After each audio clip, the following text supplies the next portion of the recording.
आजचे राशी भविष्य मंगळवार 27 जानेवारी 2026. मेष, कामात यश मिळेल. जोडीदारासोबतचे मतभेद दूर होतील. वृषभ, रखडलेली कामे पूर्ण होतील. अचानक धनलाभाचे योग आहेत. मिथुन, प्रवासाचे बेत आखाल. आरोग्याची थोडी काळजी घ्या. कर्क, घरातील वातावरण आनंदी राहील. नवीन गुंतवणुकीसाठी चांगला दिवस. सिंह, आत्मविश्वासात वाढ होईल. कामाच्या ठिकाणी तुमचे कौतुक होईल. कन्या, खर्चावर ताबा ठेवा.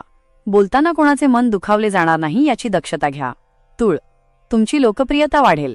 मित्रांकडून सहकार्य लाभेल. वृश्चिक, व्यवसायात प्रगती होईल. आईवडिलांचे आशीर्वाद मिळतील. धनु, भाग्याची साथ मिळेल. धार्मिक कार्यात रुची वाढेल. मकर, अचानक कामाचा ताण वाढू शकतो. संयम ठेवा. कुंभ, भागीदारीत लाभ होईल. नवीन ओळखी भविष्यात फायदेशीर ठरतील. मीन, शत्रूंवर विजय मिळवाल. जुन्या आजारातून सुटका होईल. आजचा विशेष उपाय, गणपती बाप्पाला गूळ खोबऱ्याचा नैवेद्य दाखवा आणि ओम ग गणपतये नमः मंत्राचा जप करा.